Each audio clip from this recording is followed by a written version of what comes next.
A friend of mine named John Fry was the manager of Quail Tree Racket Club, and Bud Grisham owned it and he wanted to sell it, and John wanted to buy it, but he couldn't buy it by himself, so he asked me if I'd go in with it. I went into it as a silent partner, and then found out it wasn't what I thought it was. I mean, it was broke.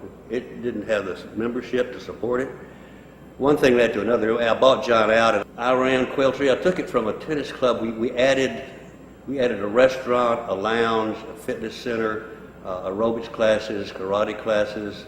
We made it an all-purpose club. It was primarily just tennis before that. So we expanded it quite a bit, put a lot of new things in. And then I did that for 15 years. And we had professional tennis tournaments. People came in from around the country and played there. We had the Arkansas Razorback tennis team play there a couple of times. So we had some pretty good tennis playing going on. I mean, I did everything out there, from teach tennis lessons to wait tables to cook and teach aerobics classes, and every day was something new, so it was fun.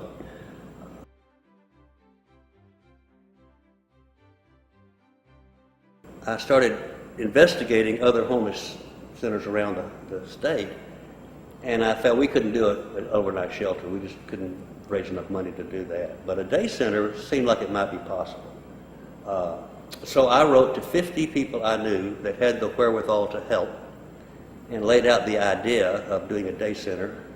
And I said, if you support this idea and make a pledge, I don't want your money unless we get enough to do it.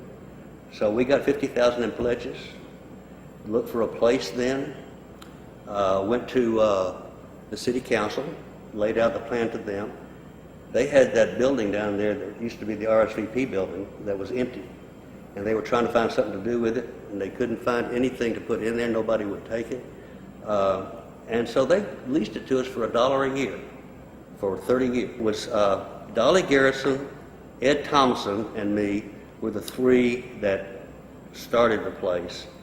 And we all were volunteers. We didn't take any money or anything. Ed and I were the ones that remodeled, got the kitchen going. Ed was a cook, and he ran the kitchen. Dolly ran the office and stuff because she knew something about what she was doing. I didn't have a clue what I was doing, but I said, okay, tell me what to do. And so anyway, the first couple of weeks, nobody came, and then they started coming in, and I tell you what, I had no idea that there was a problem like that.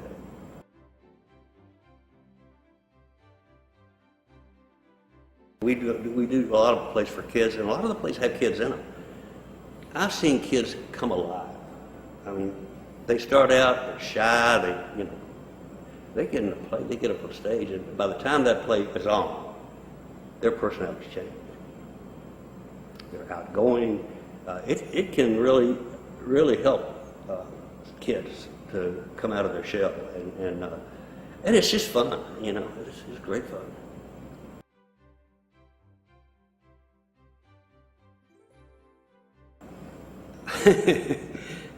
Renovating this theater, there were at least 4 times that I should have been killed.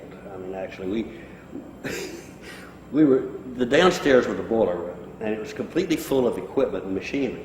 And we were all volunteers. Every weekend, volunteers would come down to do stuff. Well, we were down there working.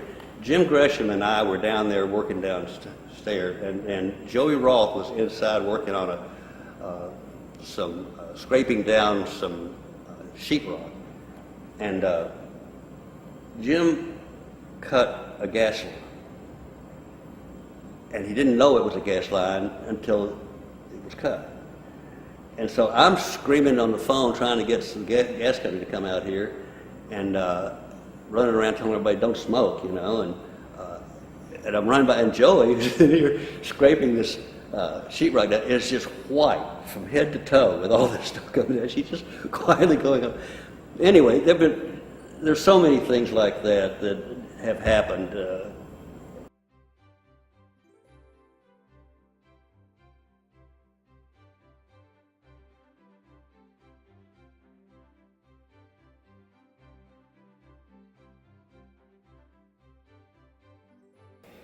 Well, the good news is more people now are living from the diagnosis of cancer than are dying from it. 4 or 5 years ago, you got a cancer diagnosis and more people died than survived. Now we're seeing more people survive. So it's not as negative. We've always, I've always looked at it as an opportunity to be around people and to express, that there is hope and there is possibilities of surviving. The balance between compassion and honesty is difficult sometimes, but it's there. I think that the most important thing for me was that I've really never known anything else. My mom was diagnosed with cancer when I was around 8 years old, and the prognosis was poor. And I didn't understand that. I didn't understand that, that she was going to die from this. But I spent almost all of my early years in doctor's offices, in cancer centers. And I did not realize it was going to be what I was going to do for a living. But I saw the influence that these people made on my mom's life. And as I got ready to kind of make a career of it, and I was going to college to be an accountant, a tragic event happened in my life. My sister was a freshman in college and was killed in a car wreck. And I kind of went home that summer and just refocused, and my mom passed away during that summer. So I had a sister was killed in a car wreck, and then within just a 3-month period, my mom passed away, and my grandfather passed away. And so it was a summer of just trying to get my bearings back. And my dad said, "I don't want you to quit school. I don't care if you go back and you don't make A's. I don't care if you go back and you don't make B's, but I don't want you to quit." And so just like these patients, I kind of pulled up my bootstraps, and I went back to school and realized that maybe there is a reason for these things. And as I reflected back, I said, that's the kind of career I want to have. So I want to be there for people. I want to be there for those patients and be there for their families. And maybe I can make a difference in people's lives like these people that made in my mom's life.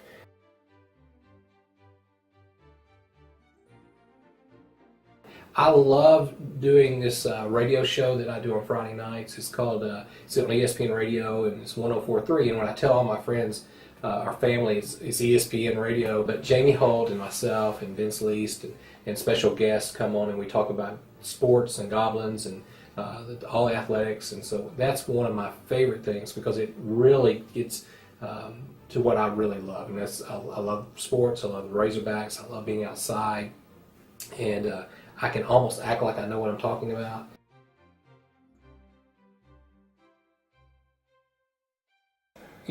As I look around the office, probably there's some things that can't be replaced. I love, a couple years ago, my friends, or a friend of mine made me a thing to hang my marathon, half marathons, 5K, 10K medals on.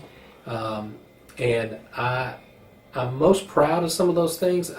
To run and to be disciplined enough to complete a full marathon. There was a sense of pride when I crossed the finish line for my first full marathon. And they gave you this medal, and it was like, I just ran 26.2 miles, and I didn't stop one time.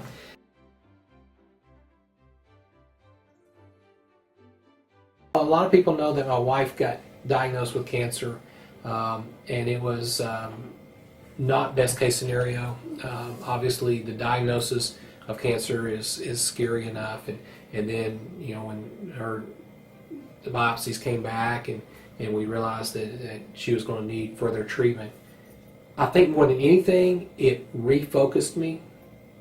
I had a lot of flashback to probably my mom and a lot of those things, but it refocused me and it re-energized me, and I became more focused on patients' families and how scary this can be, and yes, it has. We're very, very blessed that we've had 10 plus years now with not having to face a lot of the concerns that were there initially. But yes, the most important person in my life got diagnosed with something I do for a living, so I understood how serious it was, and at the same time, how helpless I felt is how I feel like a lot of the patients, when they come in, they're looking for someone to say, we are going to try to take good care of you. And I can't make promises, but we're going to do our very best.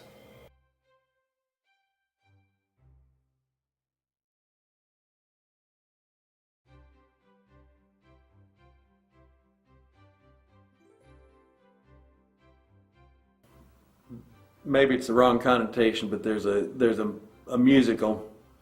I'm Just a Girl Who Can't Say No is the name of the song, and of course it has a double entendre. But when somebody asks, I have a hard time saying no, because if they needed the help enough to ask, I want to try to give it to them.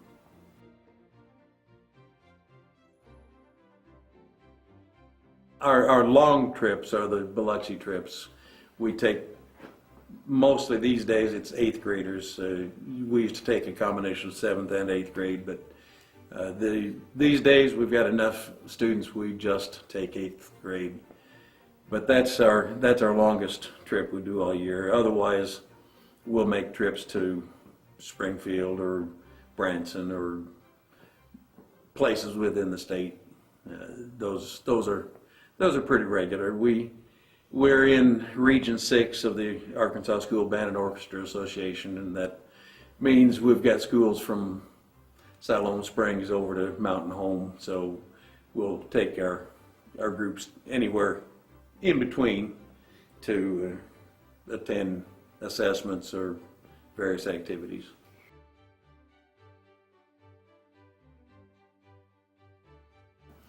I do raise chickens for Tyson. I raise little chicken sandwiches. It's not a get rich quick kind of a thing, and I need both incomes to really make everything happen. I do have a hired man that works with me at the chicken house full time, so with a combination of him and me, we can both have some days off and keep the farm going.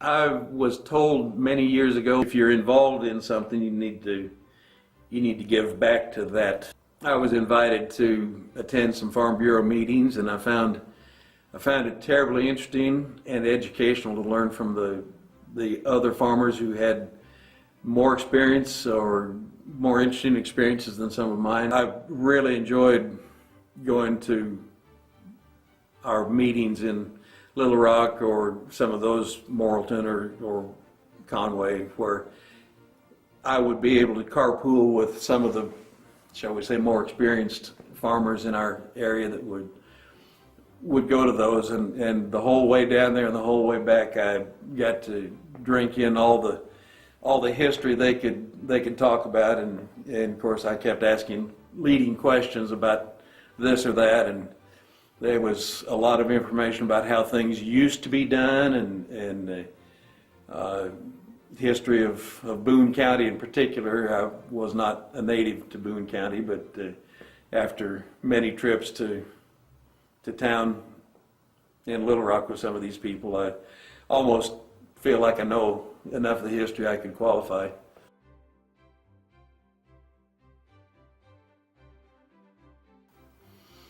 The parents are. The parents have less respect for authority, and it shows in the kids. Very few problems are not explained by a good parent conference.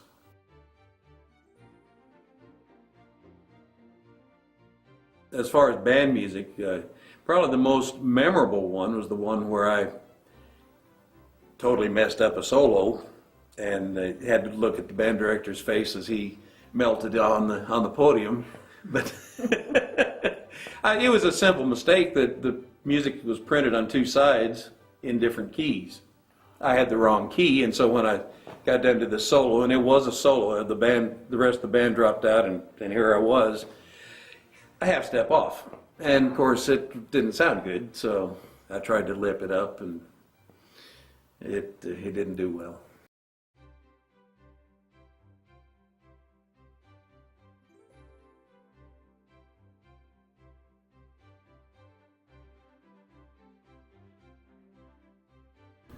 Well, my grandfather was a lawyer, and I had two uncles that were lawyers, so it was kind of preordained, at least from junior high on, that I would become a lawyer. And I worked in my grandfather's law office, which was in the Shaddix building over there. Say, I always worked in his law office through the years, and then went on to law school. And I came back and I was able to practice with him for a while. I had to go into the Army for a period of time, and unfortunately he died while I was on active duty, and so when I returned, I was just by myself. It's just very, very special to me. He was such more influence on my life than any. My mother and my grandfather were the two major influences on my life.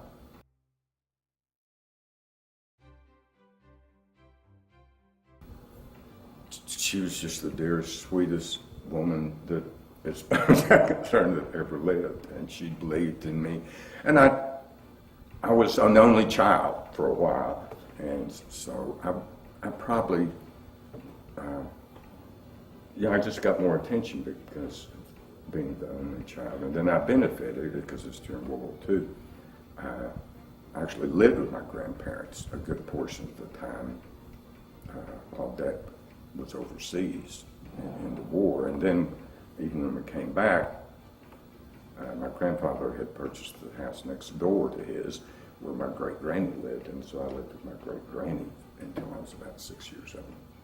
She was so devoted to being a mother, and she loved being a mother, and she loved children. There were 6 of us, and she would have had more, except she had cancer, and so she had to quit having children. So she became a foster parent, but she would only take babies. That was when she was a foster. She just loved babies. So when she was a foster parent, she would often have a 3, 4, 5, 6-month-old baby that would be living with us.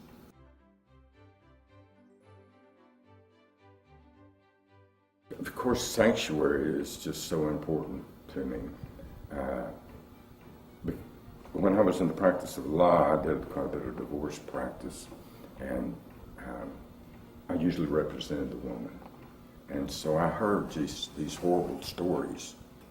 It was around 1981 was when Sanctuary was founded, because we had as I remember, he was a DHS worker here, and he had a woman that had suffered domestic violence, and the closest facility was Pittsburgh, Kansas. He had to drive her all the way to Pittsburgh, Kansas.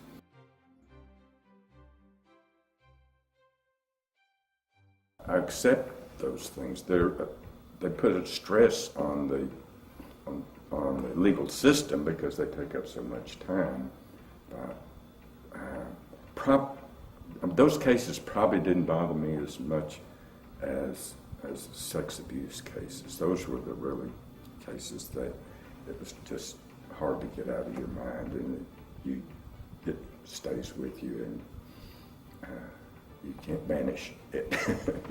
no matter how much you repress, you can't.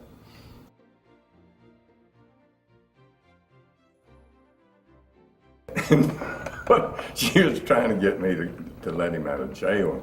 I said, "Oh well, he's been a problem for a long time." I said, "I remember way back when they first got Tim, and he was in his teens, and he was huffing paint." She said, "Oh, I know about that huffing paint." And she started explaining there's some paints, they're not good for huffing, and there's other paints.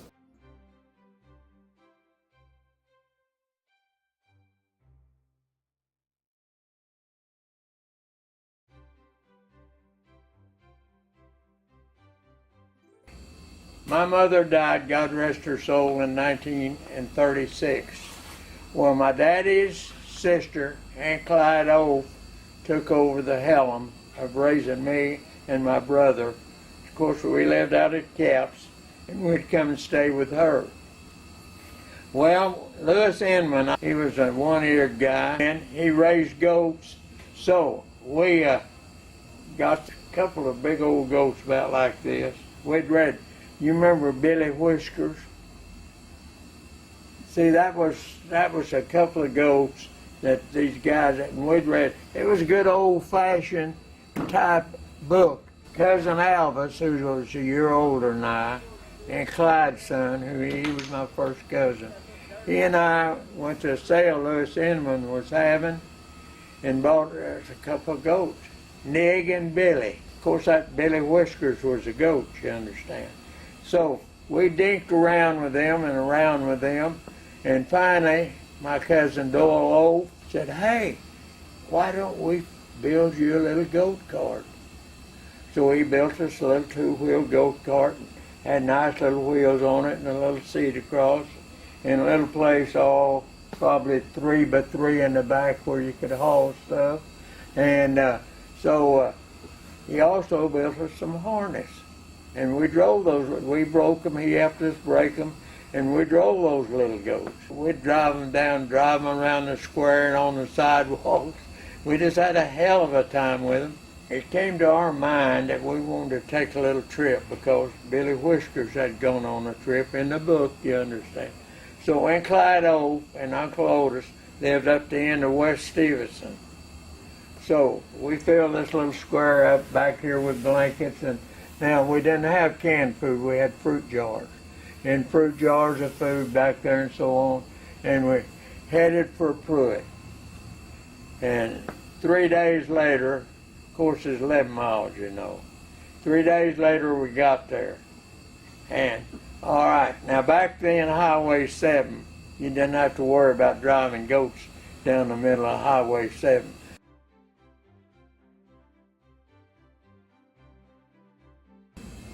I cheated. See this right here?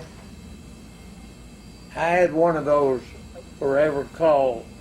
I meant for my whole route, and like, you know, hypothetically speaking, of course, John King, Hudson's Grocery. John likes to talk about blah, blah, blah, maybe football or something. When I'd go to Hudson's Grocery, I'd walk in, John, how you doing, my man? Of course, see, I had about 50-something people I called on. But each one of those calls, well, I had the name and what he was interested in. Hey, John, how's those Goblins doing, my boy? Didn't you used to play for the Goblins? Yeah, I played for them for years, you know. And I had that all, every call that I made, just like this book here. I had, you're in it, and you're in it, he's still in it from years. But I had that all down, and before I'd ever go in on my call, I'd look and see who I needed to know there. Like Billy had down at Edwards, and I kept where the head checker was Edna on check stand number 1, and Helen was on number 2, and so on. And I could go in, you know, and I passed out cigarette samples, and I went through all that.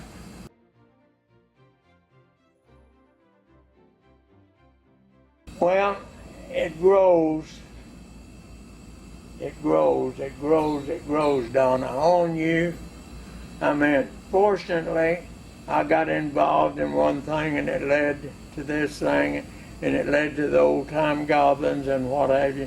I was one of the first 11 to originate the old-time Goblins, and I think that, my gosh, it's community. You enjoy it. I mean, hey, you know people, you holler hi, and they holler hi, Shorty, and you know, I couldn't be quiet without hollering at people.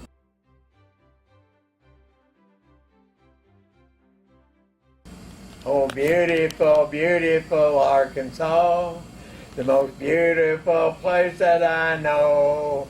I'm proud of my forefathers who came here long ago. Many folk like to look and see what we have over here, but when they come look, it's not like the book, for they find that there's none to compare. Beautiful Arkansas.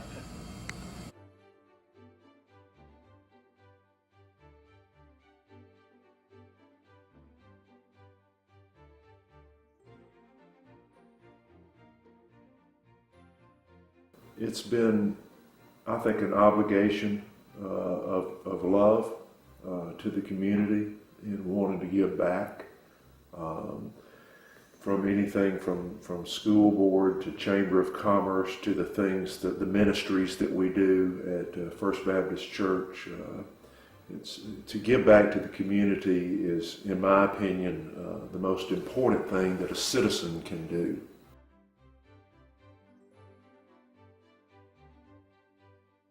The biggest event that set me in the direction that I'm going is probably the diligence of my father in encouraging me.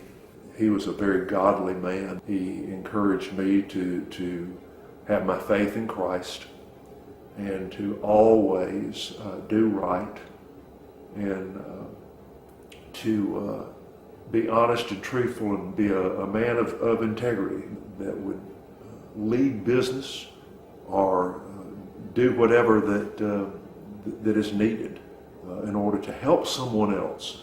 His main premise was servant leadership, and servant leadership is really what I want to do for others, give back to others.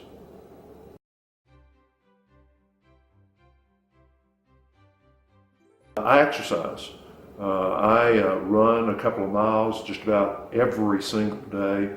I did, my son-in-law, who is quite an athlete, challenged me to a push-up challenge one time. The Wounded Warrior, 10,000 push-ups in 31 days.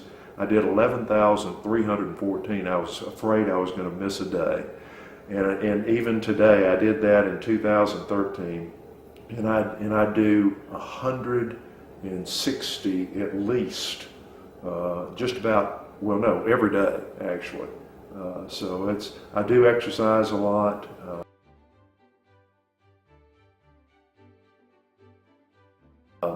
I had to kiss pig when I worked at the company here in town that I worked for 23 years for FedEx. I had to kiss pig. We raised money for the United Way, and the deal was the person that raised the most money would have to kiss a huge hog. And of course, Pat Reed, who is also one of your men of distinction over the years, he loaded my box at the last minute to make sure that I had won the most money, gotten in the most money. And yeah, I should have entered that picture into a group of things, but I don't know if I can find it or not.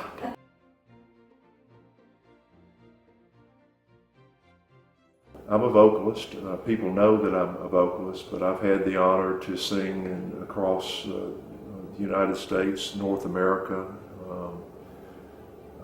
I'm also a speaker.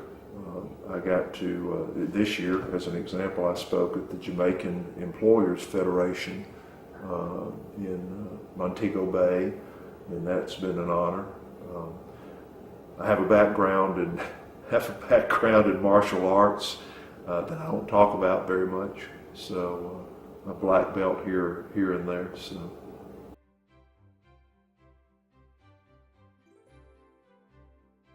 I don't even remember, so it was so young, but they had me singing at church and singing at family gatherings for as long as I could remember, actually. In fact, you can go on YouTube and look up John Sherman, Eternal Life, and you can even hear me sing last September at our hometown church. They asked me to come back and sing. So.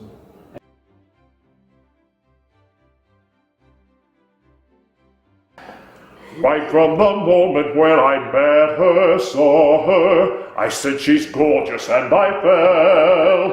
Here in town there's none like she, who is beautiful as me. So I made my plans to woo and marry Belle. How's that?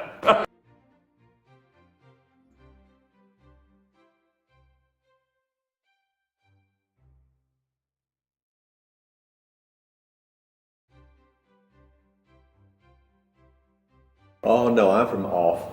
If you're not born in Harrison, you're from off. So I moved here in 1978 with the school district.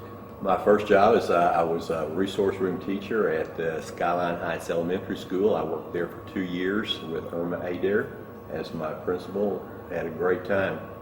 Terry Umble hired me. He and Charles Adair. Terry Umble was superintendent. Charles Adair was the assistant superintendent in charge of personnel, and he gave me a call, and it was God's will that I be here, because I had just built a house in Missouri where I was teaching, and Dr. Adair gave me 2 weeks to notify him whether I could accept the job or not. So we went back to DeSoto, Missouri, and within 2 weeks we sold our house, and Karen got a job at Western Grove through Dr. Adair's help, and so it was God's will that we made it to Harrison.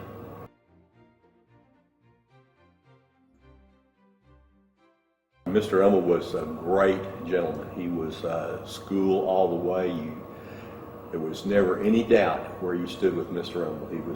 He ran the show like it should be, and did a great job. Terry Humble is a man of distinction, and I admire him tremendously. I always knew when Mr. Humble wanted to talk to me, he would call me in and say, "Shrum, close the door." And then he would proceed to tell me what he thought I should be doing and how the things should be run. And he would always have the secretary out front turn music on so nobody could hear what we were talking about in there. And Terry Humble was a pretty straight shooter, and there was not much doubt in your mind when you left what you needed to be doing when Terry talked to you.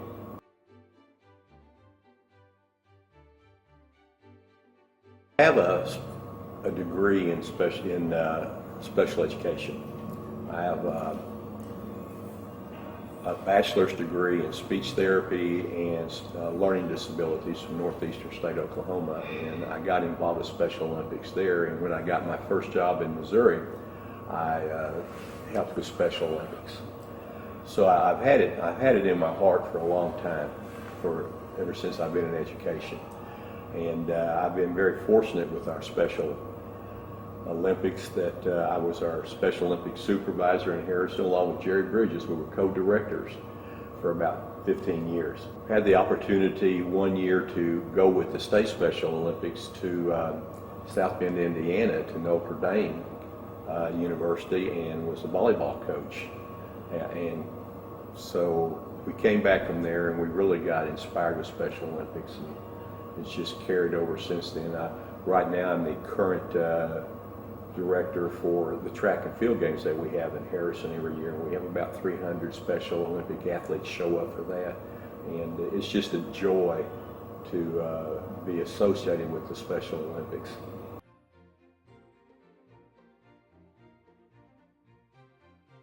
Oh, that's your release. Okay. That releases the time, the stress of the job and all the things that happen. You can go out with this group of guys and you don't even talk about school. It's all over. But that was my stress release, and that's what I've always told Karen. She says, well, you need to keep doing it because stress isn't going to let up. Our refereeing crew, this is starting my 44th year of refereeing. Dr. Steve Shrum's on our crew. Of course, I can't do anything without John Phillips. And this is the Phillips boys over here, Joey and Bo. And so we give the coach a card every time we go so they'll know who we are. And we've had them ask if we were law firms. You know, Shrum, Phillips, Phillips, and Phillips.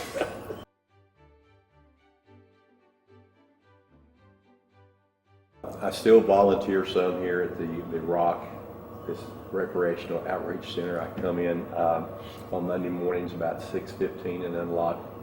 I volunteer with the Goblin Booster Club, the Goblin Track and Field, where I announce their track and field meets. And I love to hunt, fish, and spend time with my grandchildren. Most of my grandchildren are involved in athletics, so we spend most weekends and during the week traveling to watch them play.